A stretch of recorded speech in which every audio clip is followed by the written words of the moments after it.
Hello everyone, অঙ্কনের রান্নাঘর চ্যানেলে আপনাদের সকলকে স্বাগত জানাই। আজ আমি যে রেসিপিটি আপনার সাথে শেয়ার করব সেটা হলো রেস্টুরেন্ট স্টাইলের চিলি পনির। এই রেসিপিটি তৈরি করার জন্য আমরা প্রথমে পনিরটাকে ভালো করে ধুয়ে নিয়েছি এবং এরপর এটাকে ভালো করে কেটে নেব বিভিন্ন রকম শেপ দিয়ে কিউবের মতো করে। এছাড়া আমাদের এই রেসিপিটি তৈরি করতে গেলে উপকরণ স্বরূপ যা যা লাগছে সেগুলো আগে আমরা একবার দেখে নেব। এর জন্য লাগছে আমাদের কিছুটা পরিমাণ পেঁয়াজ কুচি, কিছুটা পরিমাণ লঙ্কা, একটা শুকনো লঙ্কা, কিছুটা পরিমাণ ক্যাপসিকাম, কিছুটা পরিমাণ ধনেপাতা কুচি এবং অর্ধেক মতো লেবু। এবং এর সাথে লাগছে কিছুটা পরিমাণ টমেটো কুচি, কিছুটা পরিমাণ পেঁয়াজ কলি, কিছুটা পরিমাণ আদা বাটা, কিছুটা পরিমাণ রসুন বাটা। এই রেসিপিটি তৈরি করার জন্য আমরা প্রথমে কড়াইটাকে গরম করে নিলাম। এর মধ্যে দিয়ে দিচ্ছি কিছুটা পরিমাণ সাদা তেল এবং কিছুটা পরিমাণ সর্ষের তেল। এরপর আমরা কিউব করে রাখা পনিরগুলো এক এক করে ভালো করে ভেজে নিচ্ছি।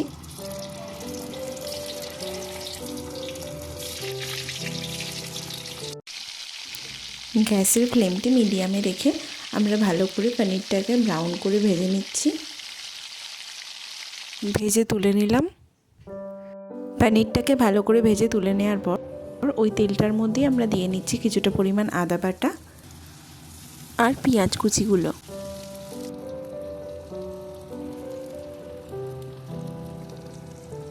এরপর আমি দিয়ে নিচ্ছি কিছুটা পরিমাণ গোটা জিরে। এরপর গ্যাসের ফ্লেমটি লোতে রেখে পেঁয়াজটা ভালো করে এপিট ওপিট করে ভেজে নিচ্ছি। এরপর আমরা দিয়ে নিচ্ছি কিছুটা পরিমাণ ক্যাপসিকাম কুচি। এরপর আমরা গ্যাসের ফ্লেমটা মিডিয়ামে রেখে ভালো করে ভেজে নেব পুরোটা।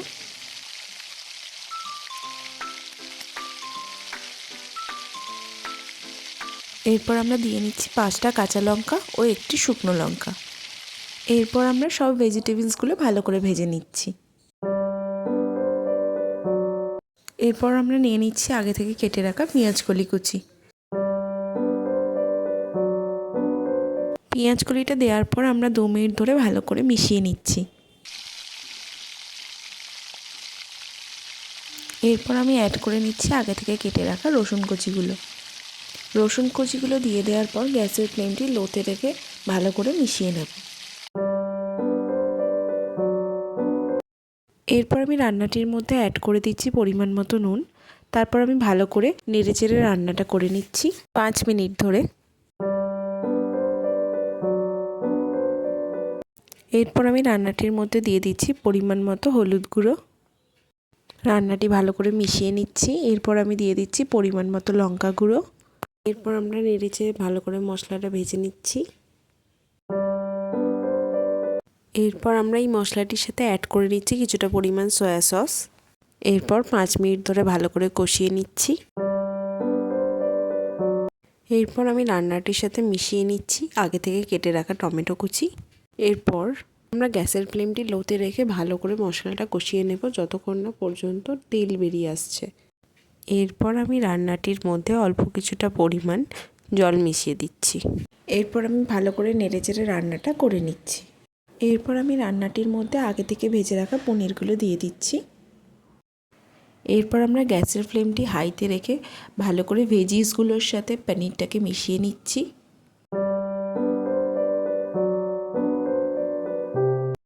তোমরা দেখতেই পাচ্ছ কত সুন্দর কালার চলে এসছে। আমরা এইভাবে 5 মিনিট ধরে রান্নাটি করে নেব। এরপর আমরা রান্নাটির মধ্যে কিছুটা পরিমাণ জল মিশিয়ে নিচ্ছি। এরপর আমরা গ্যাসের ফ্লেমটি মিডিয়ামে রেখে ভালো করে নেড়েচেড়ে রান্নাটা করে নেব। এরপর আমি রান্নাটির মধ্যে অ্যাড করছি কিছুটা পরিমাণ টমেটো সস। এরপর আমরা ভালো করে মিশিয়ে নিচ্ছি।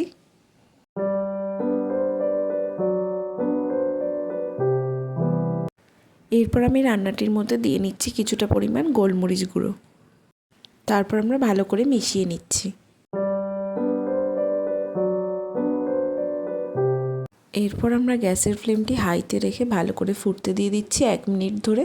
এরপর আমি এর মধ্যে দিয়ে দিচ্ছি হাফ আগে থেকে কেটে রাখা কিছুটা লেবুর রস। গ্যাসের ফ্লেমটা হাইতে রেখেই ভালো করে নেড়েচেড়ে একবার রান্নাটা করে নিচ্ছি। এরপর আমরা দিয়ে নিচ্ছি কিছুটা পরিমাণ ধনেপাতা কুচি। ধনেপাতা কুচিটি রান্নাটির সাথে ভালো করে মিশিয়ে নিচ্ছি। আমাদের আজকের রেসিপিটি রেডি, রেস্টুরেন্ট স্টাইলে চিলি পনির।